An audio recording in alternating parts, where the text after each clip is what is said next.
Just 4 races remain in the GT America powered by AWS season as the championship rolls into Sebring International Raceway.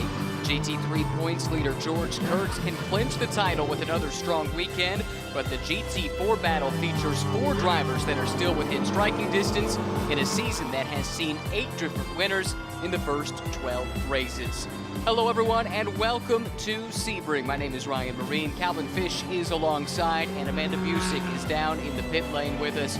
Calvin, the championship very much coming into focus. Just 4 races to go and a crucial round upcoming here in just moments from a great racetrack here at Sebring. Yes, George Kurtz has certainly got the upper hand on everyone. It's a 2-horse race now in the GT3 category between Kurtz and Jason Daskalos. He's got an 83-point lead. If he maintains that by the end of this race, even 75 points will be enough to seal the deal here this evening. You've got a totally different scenario in the GT4 ranks. And we'll talk more GT4 in just a moment, but earlier today, our Amanda Busick had a chance to catch up with the GT3 points leader, George Kurtz.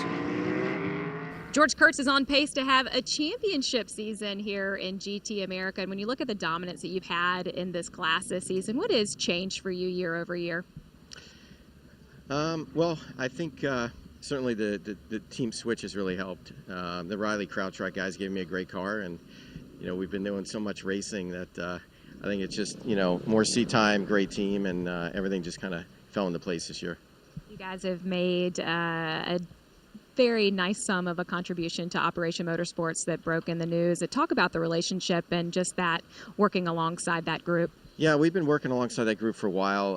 Anytime you can help veterans, both in the U.S. and Canada, it's a great opportunity for us. And we actually have a lot of veterans at CrowdStrike, so we really think it's a great for the team, and we love to get those guys involved. Thank you, George. Thanks. Fantastic to see that initiative, Operation Motorsport, continuing to grow and getting support from the folks like George and CrowdStrike. Meanwhile, as mentioned, the GT4 battle is absolutely tremendous. We'll take a look at the starting grid on the screen here, but Calvin, for the GT4 competitors, it's been so tight all season long, and it seems like no one's been able to take control of this championship. Yeah, unlike George Kurtz in GT3, no one has dominated in GT4. Last year's champ, Jason Bell, continues to lead, but it's a slender margin, only a couple of points ahead of Roche West. And adding to the complication is that because that Porsche Cayman was not homologated for the opening rounds at St. Petersburg, they elected to allow all of the competitors to drop an event. And when you put that into the equation, suddenly it's Rob Holland who jumps from 3rd in points right now up to 2nd when you drop his worst score, which was obviously scoring none when he competed with that car at St. Petersburg. So it's really going to be a real shuffle here and keep us on our toes here, doing the matrix of the calculations here as we get through this weekend and then certainly onto Indy as well. No doubt we're going to burn out our calculators before it's all said and done at Indianapolis, just as close as this championship has proven to be. Every point so critical. That is a look there at the field coming through at this racetrack, Calvin. That is so much history going back 7 decades at this stage. Oh, this is interesting, and an implication here with Brian Putt, one of the 4 that was in contention with problems. Yeah, I think this is a penalty that's being served based on the incident that we saw at Road America that actually involved Jason Bell getting taken out there down in turn 8. So the team or the officials have said that basically Brian was at fault for that, so he's doing a pit lane start. He did the first formation lap. He now starts from pit lane and has a lot of work to do to climb back through the field. Definitely a setback. These are fast races, just 40 minutes. Single driver sprint format here in GT America powered by AWS. Quickly though, back to this track, 17 turns, 3.7 miles, and as rough as they come. Oh, it's got so much character. It's got more wrinkles on my forehead, which is saying a lot in terms of the cracks around this pavement. It's very bumpy. Turn 1 and turn 17, I feel, are the 2 most demanding corners in all of North America in terms of getting it right. Always seems like you come through those corners hitting the bumps a little bit more differently. Car never really takes a true set, so it's really a game of chicken with a throttle pedal as you come through those high-speed corners. A moment ago, we saw a glimpse of the pole-sitting GT4 car. Moisey Uretsky had the carbon hood on the front of that car. He had a relatively major crash in practice yesterday. That team had to do a substantial amount of repairs, but he bounced back in a big way to stick that car on the class pole for GT4. And he'll have Andy Pilgrim, the veteran, alongside, who's been a winner in the GT3 ranks in this championship this year, making his first GT4 start since Nashville. But those two make up the front row, and Then you get back to some of those championship contenders, which we'll talk more about over the course of the show. It is a field of 5 GT3 machines at the very front of this field, and it will be Jason Harward to lead the field to the green flag. That's the car to the left-hand side of the screen, the brightly colored SRO Motorsports Lamborghini. He'll have the points leader, George Kurtz, to his flank. Then you find Mirko Schultes on the strength of 3 straight podiums in that Callaway Corvette. He starts 3rd. Jeff Burton makes his return after missing the last 4 races. And Jason Dascalo 2nd in points, but 5th on the starting grid. Green flag waves as they enter the VP acceleration zone, and we are racing at Sebring. Good start there by George Kurtz on the outside in that Mercedes, and he'll sweep across the bow of Harward and take the lead into turn 1. Yeah, it's really tight there through turn 1. Look at that, the 191 machine of Jeff Burton gets a little bit wide. Now the GT4 start, good jump by Uretsky right there on his tail. Adam Adelson from the 2nd row working to sweep on past Andy Pilgrim and grab the 2nd spot. They fan out 2 or 3 wide further back, but a nice clean start. Schwest right there going side by side with Marco Radicic for 4th and 5th. It's still side by side, but now it's Schwest working on Pilgrim, and he'll grab the spot away. Yeah, great start there by Ross Schwest. He needs a big day, trying to get that championship lead here this evening. Seth Lucas up on the curbs just a moment ago in the Hattori Motorsports Supra. He's been a revelation. Wins in 3 out of 4 starts in this championship this season, but he's got some work to do. Not the best qualifying effort for the young driver. Meanwhile, changing the lead overall. Harward has taken it back from Kurtz. George looked to take it back away again, but Harward holds on to that top spot, and look how strong Schultes looks. Yeah, I think Schultes is the dark horse in this race. He qualified really close to the pole winning time. He always seems to come on strong come race conditions. This Callaway Corvette is very strong, doesn't really use up the tires, and Mirko's super smooth as well. Slots in the 3rd spot, giving chase to George Kurtz, who grabbed the early lead, but Harward has taken it back. First time through this tight technical portion of the racetrack. Crucial corner right here onto the open straight. This is turn 16, the long corner. Yeah, you can see Jason there really running out really nice and wide to really increase that radius through that corner and get on the power a little bit sooner. And here comes Mirko Schultes. Is he looking to make a move there on George Kurtz, or just trying to get some nice, clean, cool air on the front end of that Corvette? Coming around to complete the first lap, and it will be from pole position. Jason Harward set to lead the first lap of competition. George Kurtz, the points leader, doing what he needs to do, holding down that 2nd spot. That should be more than enough to put him in a great position for the title. Particularly with Dascalos there running in the 5th position, last in class right now, and dropping back pretty quickly here on this opening lap. He's struggling for pace, it looks like. Strange to see that from Jason. He's been strong all season long, but right now does not appear to have the pace of the front 4. Jeff Burton there just hanging on to this lead trio. Made the move to TR3 at the last round of the championship at Road America. Does a good fit for him, and he obviously co-drives with Corey Lewis in the Fanatec GT Championship as well this weekend. A little bit deep there. A little bit wide on exit. That's going to bring Jeff Burton into the mix. Jeff not contested the last 4 races in this championship. Did run in Fanatec GT at Road America, but has had a tough run as of late. Several big crashes that have derailed weekends. He's looking for a nice, clean weekend here at Sebring. Yeah, I think that's what he needs. He just he reminds me of like Jason Bell, where last year you just saw Jason really find his form late in the year. I think if Jeff can just settle things down a little bit, he's certainly got the pace, got the ambition. He loves to run at the front end. Last year's runner-up in the GT3 category, Jeff Burton running 4th here overall. Here's a look at the front of the GT4 pack. Boise Uretsky in that Aston Martin leads the way. Adam Adelson right behind, and Ross Schwest runs 3rd. Aston Martin looking good. This is power corner, turn 13. Uretsky won at VIR earlier this season, so he has seen victory lane this year.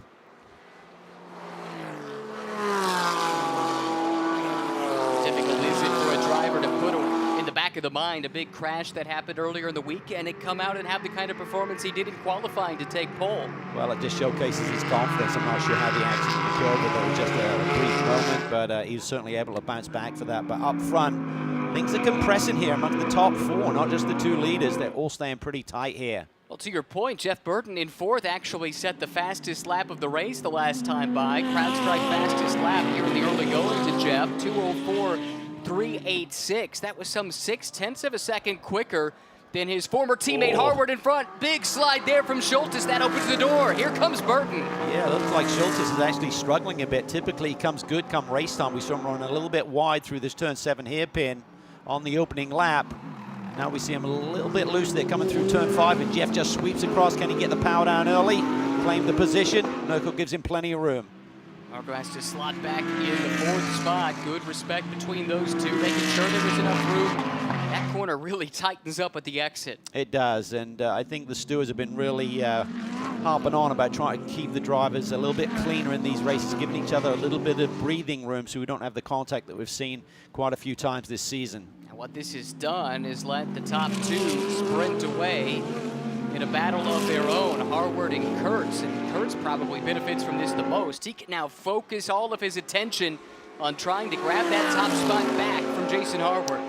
I'll be curious to know what George's mindset is here. Does he just go conservative here today, sit and follow Jason home and claim the championship, go a little bit harder tomorrow? Or does he think that lead is big enough, whatever happens today, he's still in good shape? How would you approach it? I think I'd try and just see if there's an opportunity. Don't force it. I mean, Jason can be pretty aggressive, so don't take any risk. What you don't want to do is lose the race today and maybe have a damaged race car where you can't even see the start tomorrow. Then that would really tighten things up heading to Indy. There's a good battle breaking out in the GT4 ranks. Ross West holds down 3rd. Andy Pilgrim, who started on the front row, dropped back several spots on that first lap. He's starting to apply some pressure, and then lurking behind him, Jason Bell's been moving forward since the start of this race. He has.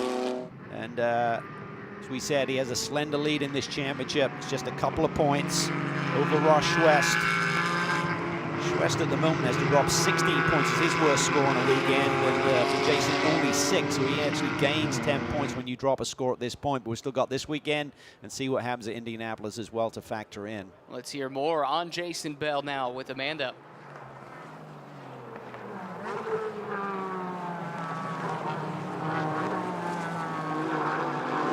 Apologies for that. Hope to get that update in the minutes to come, but Jason, who started back in the 7th spot, he's moved up to the 6th spot in class, past Rob Holland, running behind him now. That's important. Rob's very much in that mix, as you talked about, Calvin. So that puts him in a good position. Here's Radisik taking a look at Seth Lucas, but for now, Lucas keeps him behind. Yeah, I wonder if Marco had a problem on that last lap, because he was running in front of Bell last time across the stripe, so he's lost a few positions on this previous lap. Let's try it again, Amanda. What's the update on Jason? Well, as you guys have been talking about the different cars that are in the hunt for this GT4 championship, I spoke with Jason this morning. He comes into this weekend just 2 points ahead of the other pack of guys. But last year, this race wasn't for point contention, but it was a big turnaround confidence booster for Jason. They were in that battle with Sean Quinlan, if you can remember, and he would go on to Indy and win that championship. But he said he's just been struggling with qualifying all season long. And he had a bit, you could feel the body language was a little bit of frustration, but he says he wasn't worried about his racecraft and his ability to make moves here at Sebring. Feels it's a long track and a good opportunity to make passes as he works himself into defending his title. Well, that's on display, that racecraft. Great move to get around the outside of Pilgrim and grab another position. Rob Holland has followed him through, and looks like maybe some damage to the front of the Pilgrim car. That splitter looks like it might be disrupted somewhat. Yeah, that could be costing Andy a little bit of performance and pace right now, but certainly Jason Bell is heading towards the front. And he knows that Ross West is the guy who's closest to him in the championship, and he sits just one position in front as we see the 71 machine. That's Logan. Not sure if he's done for the day or just gone down one of the escape routes. Looks like he is trying to rejoin. He'll be running in the GT4 America race later on today. This is turn 7. You're supposed to just do a right-hand turn, not turn it around here, so I'm not sure if he's done for the day and just trying to find a safe haven. Yeah, it looks like he may just be trying to get up behind the wall.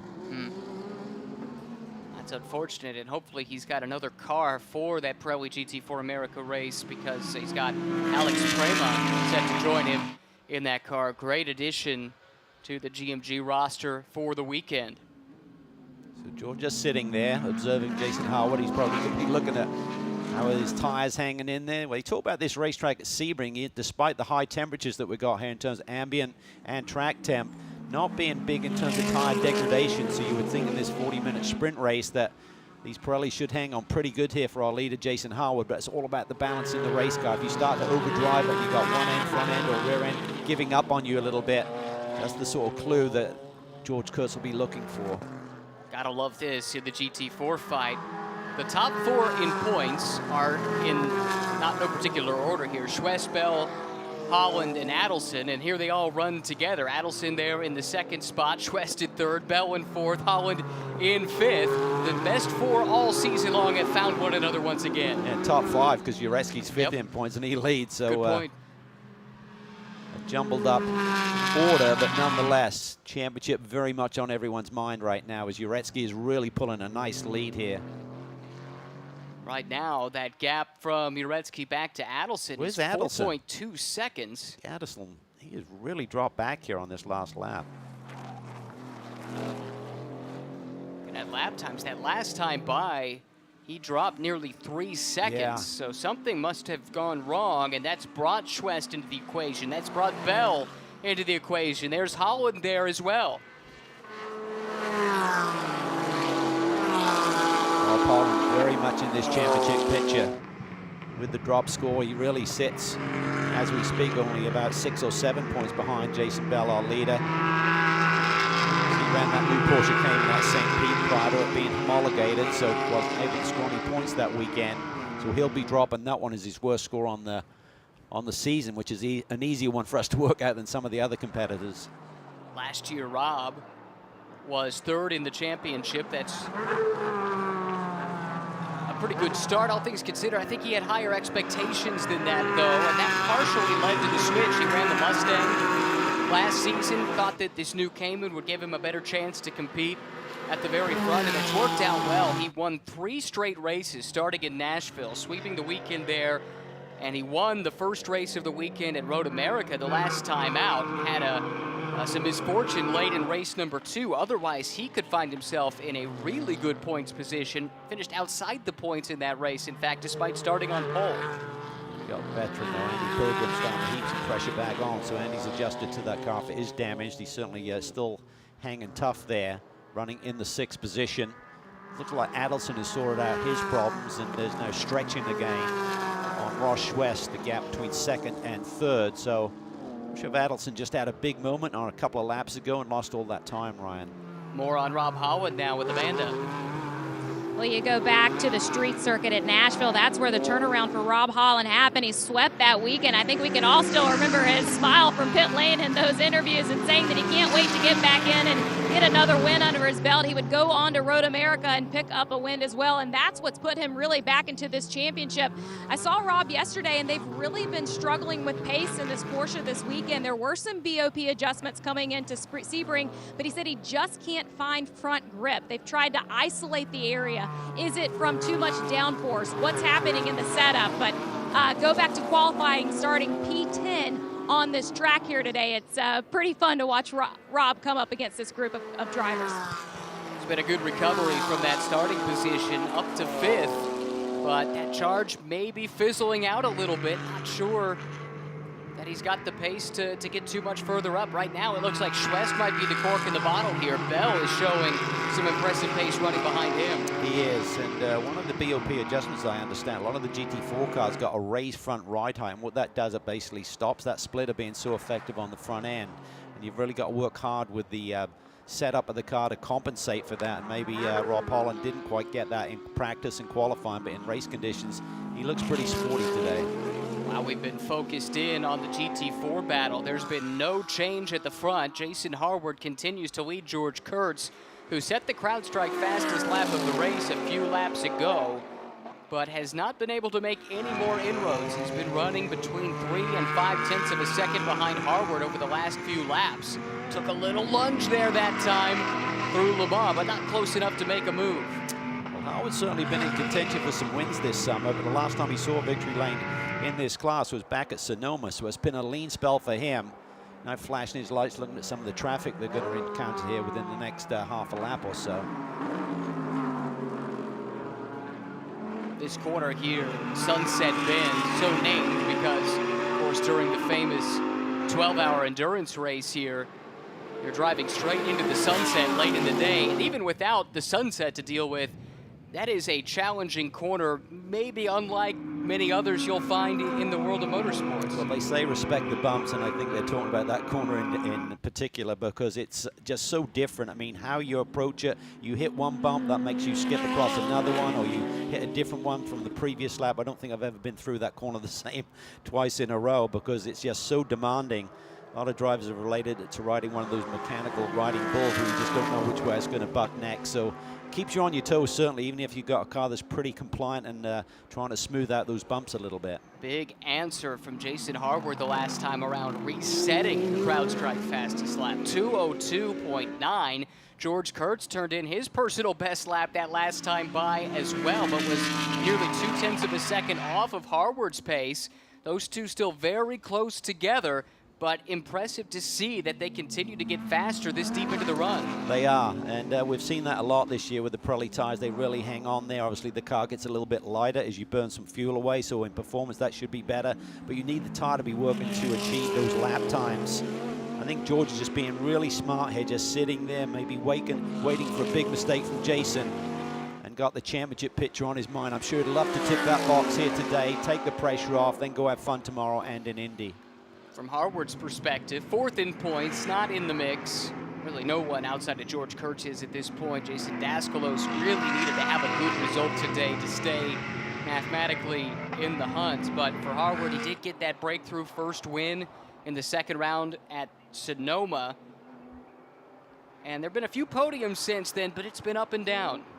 It certainly has, and I think the team's had some change as well. It's now really a single car operation for Jason. I think that will tidy things up a little bit for that group. I think they run ragged a little bit at times this year, so I think that allows them to focus on Jason. Spoke to him this weekend. He said he loves this racetrack, loves the challenge of it, and he said the weekends are certainly coming together as this season has progressed.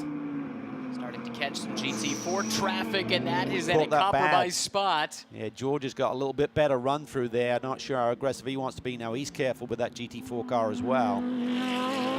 How important is experience working slower traffic, especially at a place like this, keeping in mind that George Kurtz ran the 12-hour race here back in March in a prototype, so he should have some experience doing exactly what we're seeing. Yeah, I mean, George has so much more experience, even though he's a true gentleman driver. I mean, he's got a ton more experience with the seat time that he's had over the last 5 years or so. Won a championship back in 2017. But since that time has really just stepped up his game, gone to these higher performance race cars with the GT3 platform. He's run at Spa a couple of times. He's run in some of the big enduros here in North America as well. So yes, that level of experience really comes into play. As he said to Amanda earlier in the show, he loves this new car. He loves in terms of being with a different team and the setups that they provide him. And that's given him the confidence. And we've seen it before, like when he won that GTA championship back in 17. When he gets that confidence, he can go on a big time roll. And he should be confident at this point, of course, winning his class at the Total Energies 24 Hours of Spa, which starting next year will be the CrowdStrike 24 Hours of Spa, something I know George takes great pride in, but that win for him was absolutely massive. Yeah, it is, and he's really enjoying his racing. He's been through some personal turmoil over the last couple of years, but he's, I think he really just enjoys what this circuit gives to him in terms of the freedom to just go race, focus on this, and take his mind off what is a busy life as a corporate executive. This is going to be very interesting. Working through the GT4 traffic, Harwood going to drive a long way around, and that brings George right back into the picture. Side by side down the front straightaway as they split that lap traffic just about halfway through race one of the weekend. Harwood, the pole sitter, hanging on to the top spot, but George Kurtz applying the pressure. Yeah, I think George's got a big smile on his face. I mean, he can just sit there and analyze and pick and choose where he wants to go for the lead. He's kind of opening up the door in that traffic scenario before the next guy in line. Jeff Burton, we saw him make the pass on Mirko Schultes. He's extended the gap over Mirko to nearly 4 seconds now the last time by. So a nice solid podium run for Jeff Burton. I think the biggest surprise for me, I really thought Mirko was going to be the dark horse for a potential win here this afternoon, based on what we've seen so far this year, Ron, where he just seems to get stronger and stronger as the race weekend, as the races go on. So I'm not sure if they just missed a little bit on that Callaway setup here today. That's a good question.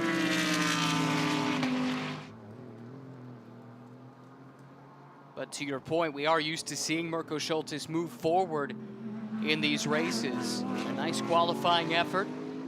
Hasn't quite been able to back that up here today. I know that team will go back to the drawing board and get ready for race 2 of the weekend tomorrow. This has been fascinating to watch. Just nip and tuck. Little advantage one way, then it goes back the other. Lap after lap, nothing between Jason Harwood and George Kurtz. Yeah, and it's moments like this, catching that traffic right there as you come through Bishop Bend and you're setting up for Le Mans Corner. Fortunately, that competitor there made a nice bit of space for the 2 leaders to cut through. That was Custodio Toledo, 12th place running GT4 machine, 17th overall. Up ahead, you see Brian Putt doing his best to recover from that pit lane start that he was handed due to an infraction. As we look at our race vision powered by AWS, overall top speeds. Schultes, that Callaway Corvette, a 157.8. George Kurtz and Jason Harwood perfectly equal between the Mercedes and the Lamborghini, tied for second fastest. Yeah, really tight, you can see. I've seen a couple of times I've seen them do exactly the same sector time, down to the thousandths of a second. So that's how evenly matched these 2 cars are here today. Last time in traffic, slight edge to Harwood, but George now is George having a Kurtz closes in. All about pouncing there. That's turn 3, Christensen corner, named after the legendary Dane Tom Christensen, 9-time winner at Le Mans, and I think he's had 6 or 7 wins here at Sebring as well. Hunting ground for sure for Tom and for the whole Audi team, but right now let's focus in on this battle for the lead. Kurtz takes a look to the inside of the braking zone for the hairpin, has to settle back in line. Harwood a little bit defensive on his entry, but able to get through the corners smoothly and actually extends that gap over George. Yeah, I think my thought process of George has gone out the window a little bit. He looks to be pretty aggressive now, thinking about trying to get the lead here. And look at the gaggle of traffic they're now going to have to cut through. This could be a prime opportunity for Kurtz to get the lead right now. Absolutely. George Kurtz all year long has used traffic to his advantage, and again, comparatively has the experience in situations like this, the engine experience over Jason Harwood. By the way, Mirko Schultes just got back around Jeff Burton. Daskalos is shown as in the pit lane. So a lot going on all of a sudden in the GT3 class. Well, if Daskalos is in trouble, he hasn't got to the 70% mark and scoring points here today. So this could barely hand the championship to George wherever he finishes. He comes in with an 83-point lead. He needs to lead there after this race to the 75-point lead or more to seal the deal here today. Run down the Ullman straight towards turn 17. Jason Harwood heavy on that headlight flasher button. He has to settle in behind Rob Holland. Does that give an opportunity to Kurtz? Harwood goes wide. Look at him bounding over those bumps. Kurtz, you have to be so careful that that competitor, that lap car, is seeing you to the other side. Sometimes they just try and make more room for the leader going through, or the driver that they're dealing with at that point not seeing you on the other flank. So far, this has been a masterful job of handling the GT4 traffic from Jason Harwood. And that's where we've seen him grow over the past couple of seasons. He came in very raw last year by his own admission. Had some good pace from the word go, but finding that racecraft, learning how to race, and the differences in racing compared to simply hot lapping, and he got held up by Jason Bell there. This is going to be tight, 3 wide through Big Bend, headed towards the braking zone for the hairpin, and they're leaning on each other. This is wild. What a piece of racecraft there by George Kurtz, and great driving by Harwood not to make contact with the 2 running at that sort of pace there. You're running in excess of 150 miles an hour as you go at that middle pedal for turn 7. Harwood had been so good working through the traffic, just got caught out ever so slightly, and George Kurtz saw the opportunity, tucked to the outside, and held it, despite the strident challenge from Harwood into the braking zone. Well, there's a long way to go yet in this race. As you can see, 15 minutes plus on the board, but so far this race has been perfectly managed by George Kurtz. What a way it would be to clinch a championship. Whoa, that was close. He gets really wide there, making that move. The shallow approach to that very fast left-hander. Ton of downforce in these GT3 machines. Riley boys loving what they're seeing. Yeah, that was pretty spicy there in traffic. That was a nice move that he put together there, and hats off to Jason as well. He recognized the scenario, didn't give it to him, but didn't risk any contact at the same time. Just 15 minutes to go, and George Kurtz might be 15 minutes away from clinching the GT3 championship in 2022. Then he could turn his focus to trying to win the Pro-Am championship in Fanatec GT. He and Colin Brown are very much in the mix for that crown here this season as well, as he comes up on the GT4 leader, Uretsky. Wood gets a bit of a run, but he was too far back to do anything with it. I think Daskalos is now exiting pit lane, so he's going to try and get out there and at least score some points here today.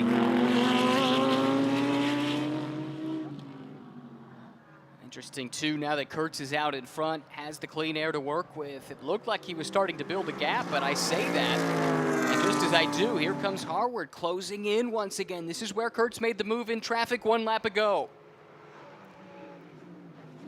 The undulation there into that brake zone, how the tires kind of skip across the road. You see those black stripes go perpendicular to the race direction there in that brake zone because of that.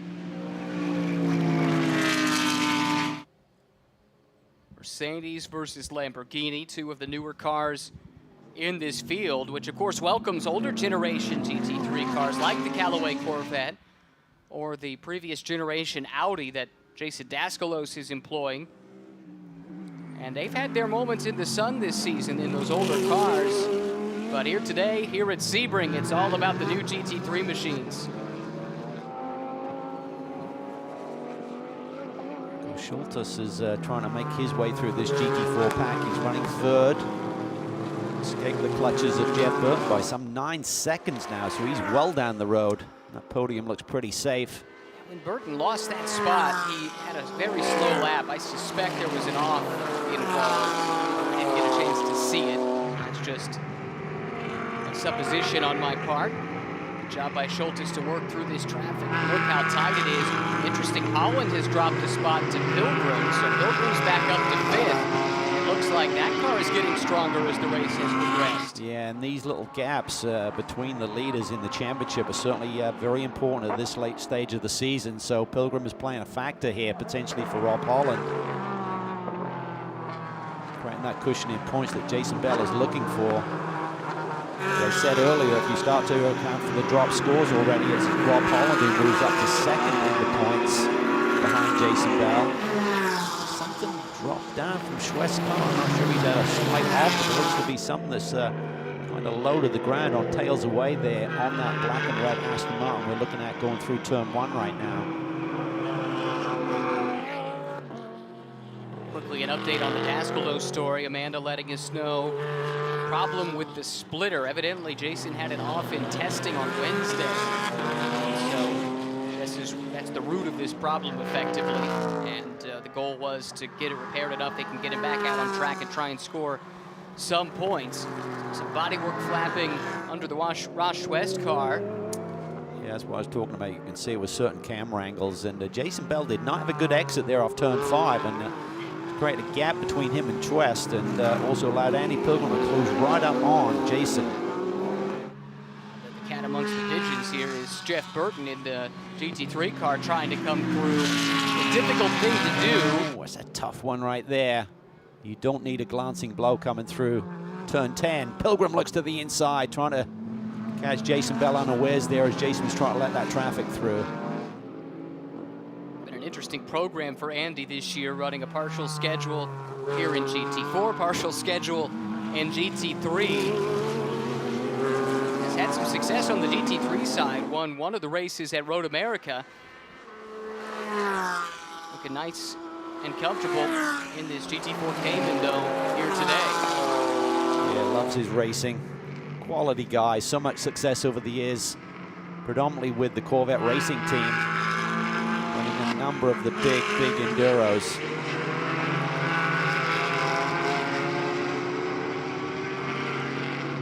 West and Bell at the front of this train. And this is huge from a points perspective. So close. Gretzky's just taken off. Dominant performance from our pole setter. 7 seconds down the road on Adelson, who's got his groove back after that little bobble on that 2 or 3. I can't quite remember which lap it was, but you can see he's gapped Schwest. You can see the picture right there. There's Adelson in the yellow roofed Porsche just going through the screen. He's in a good position to capitalize on his day today. Side by side, just a little further back, that's Holland and Radisik into turn number 1. They're still side by side on exit. Porsche and BMW. It's the BMW of Radisik, the Porsche of Holland. Rob Holland runs it deep. He's able to hold on.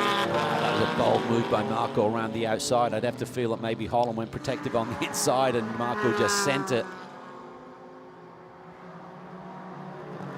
Bartone's now got a run on Radisik, it looks like. Radisik lost a ton of time there in that little exchange. Seth Lucas is in the picture too. Here's Holland taking a peek on Pilgrim. 2 veterans going at it into the hairpin. This is Bartone working around the outside of Radisik. Can't make the move that time. Marco just trying to get his groove back here. And that Flirch Sushi BMW. Fierce competitor. We saw him in the restaurant last night, Ryan, and he was still talking about previous events back in the summer, back at Watkins Glen, about an incident on the racetrack that he wasn't happy about, so he lives and breathes it.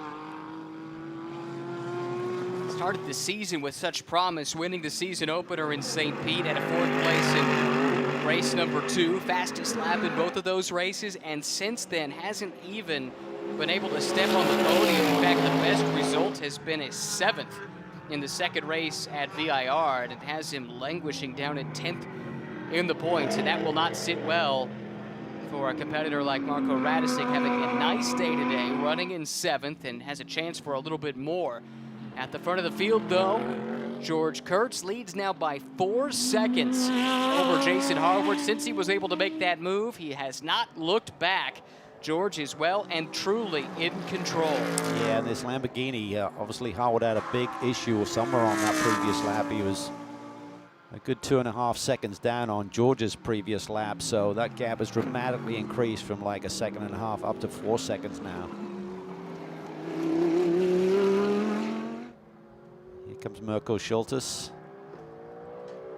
Had some brake issues at Road America, really struggled to get the ABS system working correctly. He said we came up with a compromise to allow us to go racing there, but he said we finally got it sorted yesterday in testing. So got the confidence back. He said it's so hot though. He said I can't run both the cool suit and the blower, so he said I'm electing to go with the blower right now. That was prior to the final practice here yesterday. I'm not sure what his solution is today to deal with the heat, which is not quite as extreme, fortunately, for the competitors as it was here yesterday. It was just a brutal day. It was, but it has cooled down almost 10 degrees in terms of the anticipated high temperature one day to the next, and tomorrow figures to be a lot like today. For Mirko Schultes, this would be a 4th consecutive podium if he's able to finish where he's running right here. He has been the picture of consistency this season. This has been a lonely race for Uretsky. Had the moment, as we talked about, had the confidence to climb back on the horse and put the car on pole position here this morning, and no one's really touched him today. A winner in race 2 at VIR. That was a great weekend for him. Finished 2nd in the first race. Had pole for both. Fastest lap in both of those races. Since then, though, only 2 point scoring finishes in the last 6 rounds. Didn't show up at Nashville, so you can take those 2 off the board. But did have a 2nd place run in race 2 at Road America, the last race for this championship, carrying some of that momentum forward, it would appear. And he's not totally out of the championship picture. Comes into this race 5th in points, 36 points back, which sounds like a lot, but if he was to sweep the rest of the way, long way to go in terms of today, let alone tomorrow at Indy, that would give you a minimum a 28-point swing. So then it would be reliant on Jason Bell or someone else having a pretty strong podium run through the final races as well. So not out of the equation by any stretch. It's been a topsy-turvy season in GT4. Look at the Race Vision stats there, powered by AWS. GT4 through turn 17, and Jason Bell has been the pace setter as far as that goes. 75, nearly 76 miles per hour through turn 17. High commitment, long duration corner, maybe the bumpiest corner on the track, and he's using that pace advantage to put a lot of pressure on one of his championship rivals, Ross Schwest, just ahead of him, and Jason knows how crucial this pass would be from a championship perspective. Oh, it's huge. It's a 3-point swing, but you're also taking 3 points away from one of your championship contenders, so it's a twofer, really. It's like a 6-point swing regarding the championship, so he knows this. Essentially one of his home circuits, St. Peter's Closes, of course, based in Tampa, but this is just down the road for him, a couple-hour drive from his house.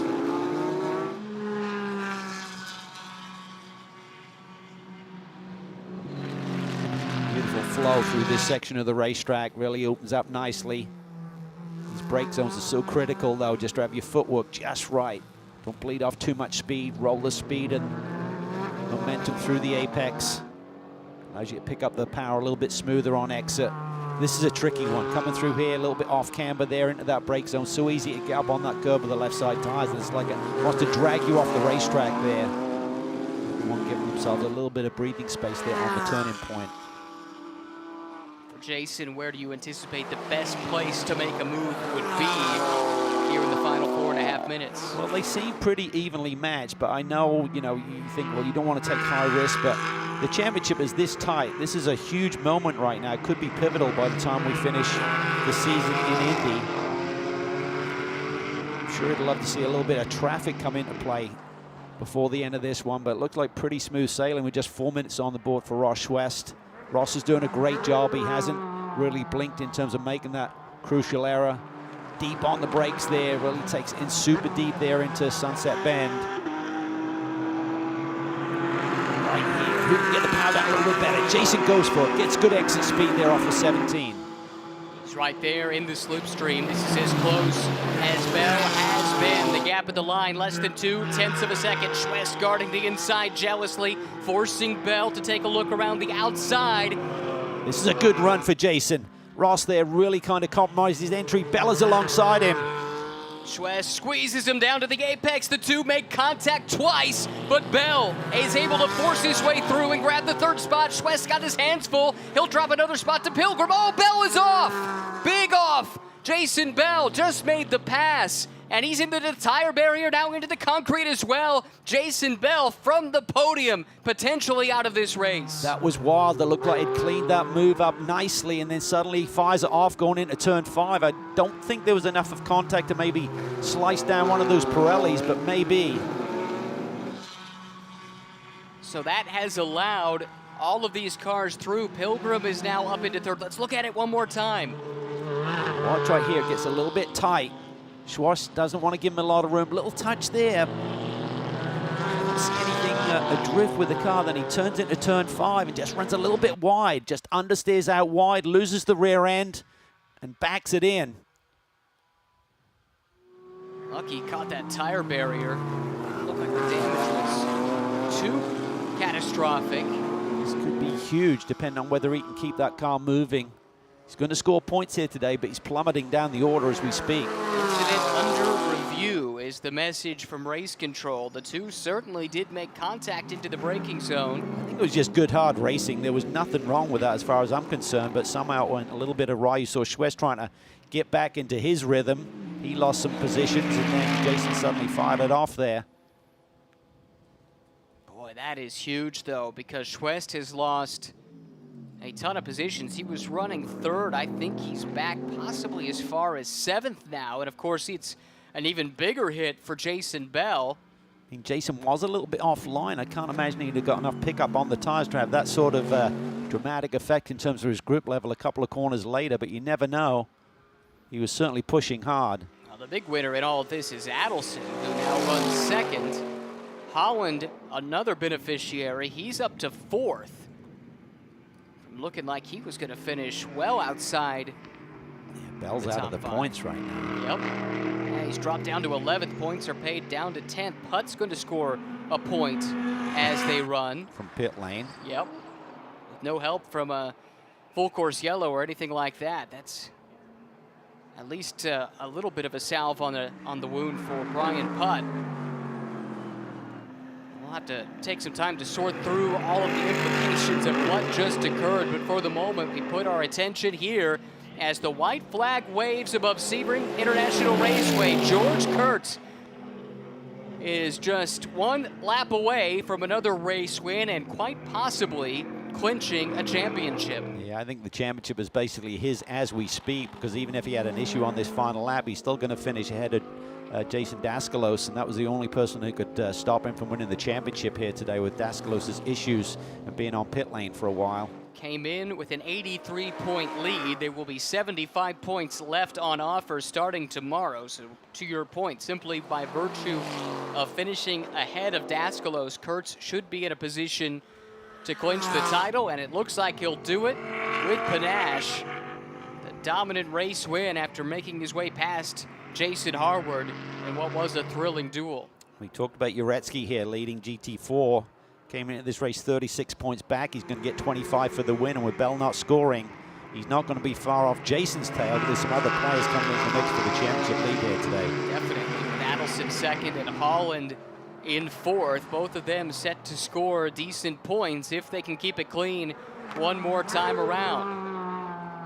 Schwest as well runs back there in the sixth spot. This is not the final lap for these GT4 cars we're looking at. This is the final lap for our overall leader, George Kurtz. There he is.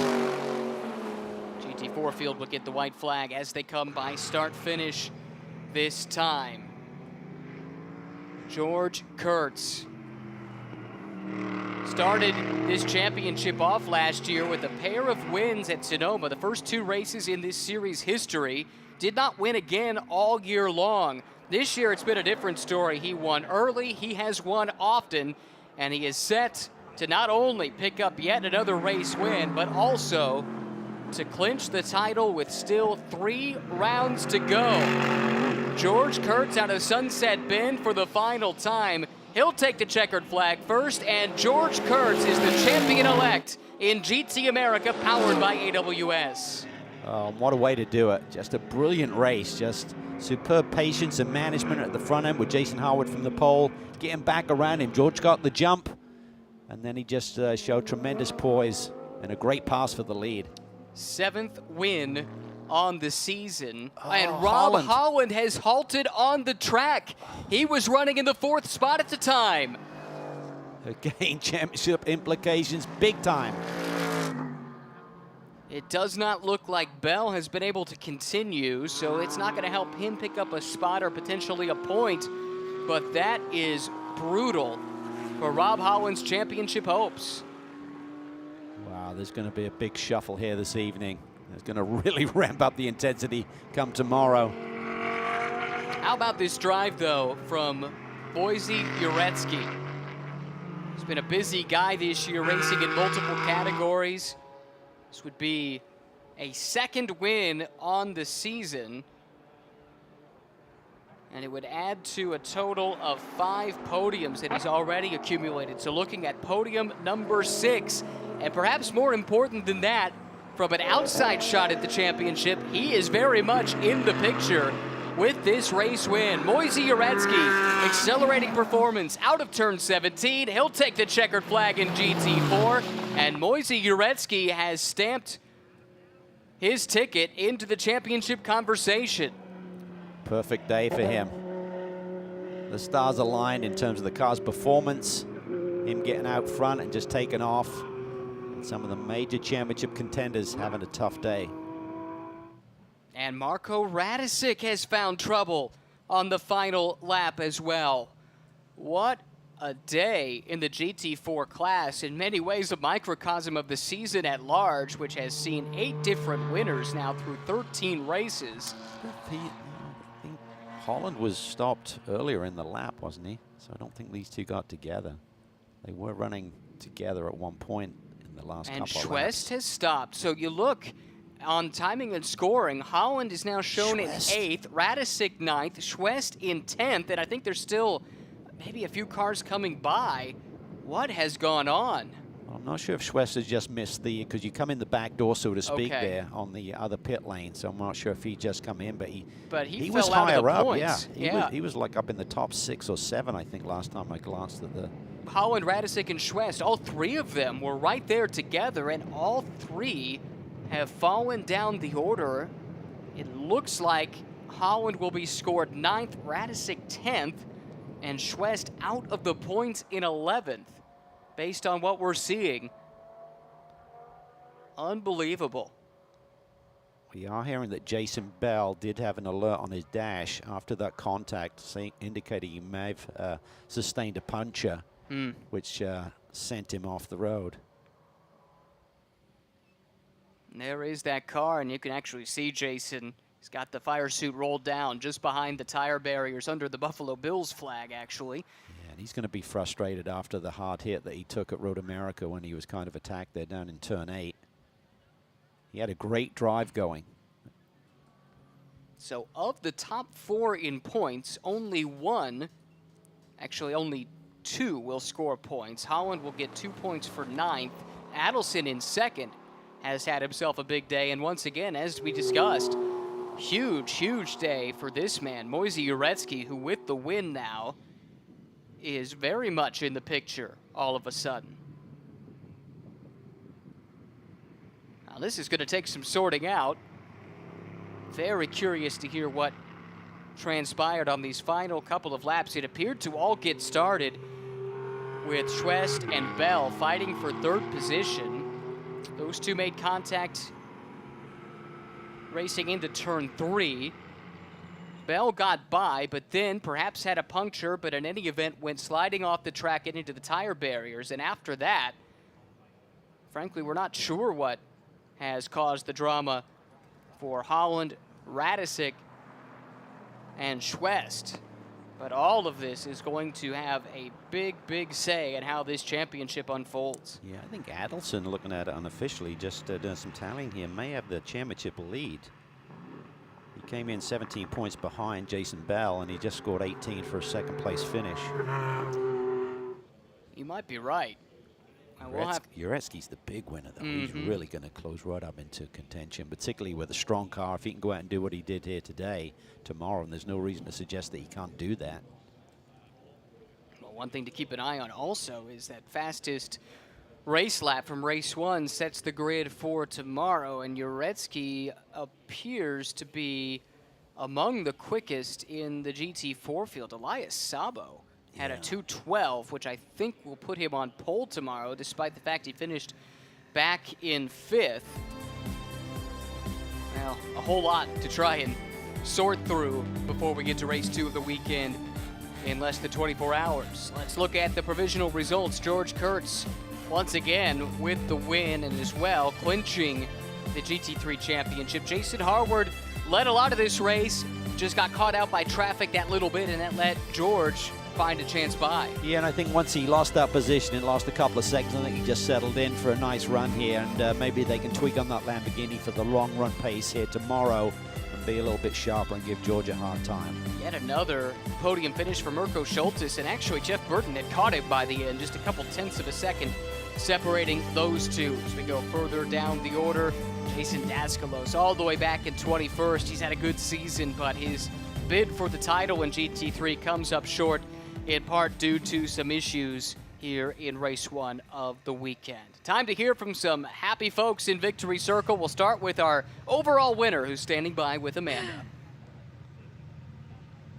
Well, Ryan, I hope you saw the celebration of George Kurtz climbing out of his champion-winning Mercedes. And George, Cal was talking about your patience and maintenance of this race. And when you guys got back into that GT4 traffic and you knew Jason may have a little less experience than you might have in that situation, when did you plot your overtake there?